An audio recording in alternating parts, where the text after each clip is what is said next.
तो death define divine emperor की latest episode की शुरुआत में हमें जिंग फैमिली के अंदर दिखाया जाता है। जिंग फैमिली में मौजूद सभी ग्रैंडफादर यू फेंग के लिए काफी ज्यादा परेशान हो चुके होते हैं। यहाँ तक कि सिटी की सबसे बड़े जो डॉक्टर होते हैं वो भी कहने लगते हैं किसी और डॉक्टर को पकड़ लो, क्योंकि इन्हें इस तरीके से हील करना मेरी बस की बात नहीं। पर अंकल फेंग उनसे काफी रिक्वेस्ट करते हुए कहने लगता है, प्लीज डॉक्टर आप एक बार चेक कीजिए, आपको जो चाहिए हमारी जिंग फैमिली वो देने के लिए पूरी तरीके से तैयार है। प्लीज आप उन्हें ठीक करने की कोशिश जरूर से कीजिए। ये सुनने की बात जो मास्टर चैंग होता है वो कहता है, ऐसा नहीं है कि मैं उन्हें ठीक करना नहीं चाहता, पर मैं बता दूं कि उनकी हालत को देखते हुए शायद ही मैं उन्हें हील कर पाऊँ। पर तभी यून जियाओ आगे आते हुए कहता है, क्या मुझे एक चांस दे दिया जा सकता है ताकि मैं अपनी ग्रैंडफादर को हील करने के लिए कोशिश कर पाऊँ। पर उसकी अंकल कहता है, यून जियाओ मुझे नहीं पता था कि तुम्हें मेडिकल स्किल भी पता है। पर तभी उसकी आंट भी कहती है, क्यों ना यून जियाओ को इसे ट्राई कराने दिया जाए। ये सुनने की बात यून जियाओ भी कहता है तो फिर ठीक है, और वो उसके ग्रैंडफादर के पास आकर कहता है, आज यहाँ पे ग्रैंडफादर की जो हालत हुई है उसकी वजह से मैं ही हूँ, मैं उन्हें ठीक करके ही छोड़ूंगा। सबसे पहले तो यून जियाओ उनकी बॉडी को चेक करता है। इसके बाद अंकल फेंग से कहते हैं, अंकल फेंग क्या आप वो नाइफ दे सकते हैं जिसे कि ग्रैंडफादर की बॉडी से निकाला गया था।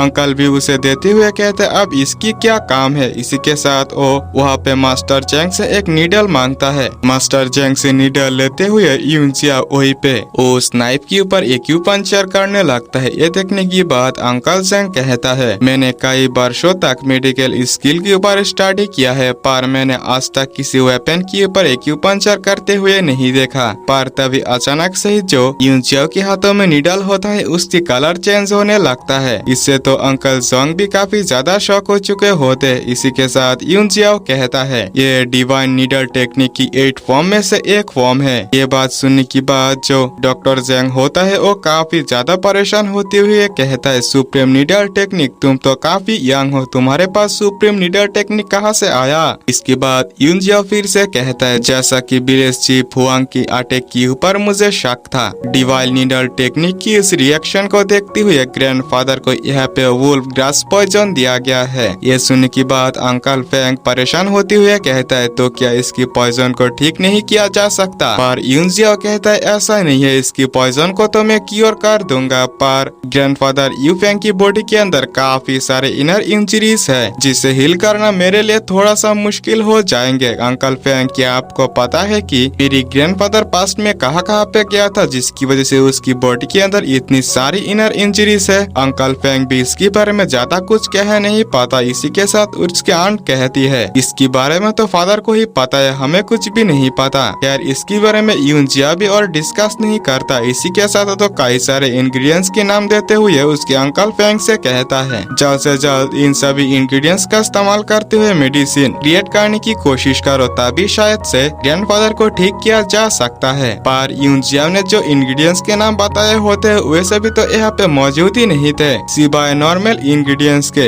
इस लिस्ट को देखने की बाद जो मास्टर जैंग होता है वो भी कहता है, तुम्हारी जो ये 7 कलर ग्रास है ये पूरी सिटी के अंदर मिलना नामुमकिन है, क्योंकि ये काफी रेयर है। इसे हासिल करने के लिए शायद से तुम्हें बेरन स्टोन सिटी जाना होगा, तभी शायद से तुम्हें वहाँ पे ये मिल सकता है। पर यून जियाओ कहते हैं कि बेरन स्टोन सिटी तो काफी दूर है, अगर नॉर्मल इंग्रेडिएंट्स का इस्तेमाल किया जाए तो शायद से ग्रैंडफादर को 2 महीने तक ही जिंदा रखा जा सकता है। उसकी आंट कहती है, हम इसी के ऊपर इंतजार नहीं कर सकते, हमें कोई ना कोई तो रास्ता निकालना ही होगा। इसी के साथ यून जियाओ कहता है, जितनी जल्दी हो सके मैं बेरन स्टोन सिटी जाऊंगा ताकि इस इंग्रेडिएंट को हासिल कर सकूं। अब हमें यून जियाओ को दिखाया जाता है जो कि घर की छत पर बैठे कुछ सोच रहा होता है। पर तभी वो शॉर्ट कहता है कि क्या तुम्हें पास्ट के फैसले पर रिग्रेट फील हो रहा है। यह सुनने की बात यून जियाओ कहते हैं, हाँ शायद से मैं पास्ट में हेजिटेट ना किया होता तो शायद से ग्रैंडफादर आज मेरी सामने होते। असल में इस शॉर्ट की शॉर्ट स्पिरिट की नाम बिंगलिंग होती है और वो कहती है, तुम्हें इतना रिग्रेट फील करने की जरूरत नहीं है, वो बंदा ताहिज इतना ज्यादा कमीना, उसके बारे में सोचते ही मुझे काफी ज्यादा गुस्सा आ रही है। यह सुनने की बात यून जियाओ उसे थैंक्स करते हुए कहता है, तुम्हारी हेल्प के लिए थैंक्स। यह सुनने की बात तो बिंगलिंग भी नॉर्मल हो चुकी होती है। इसी के साथ यून जियाओ कहता है, क्या तुम अपने सील के बारे में बता सकते हो। बिंगलिंग कहती है,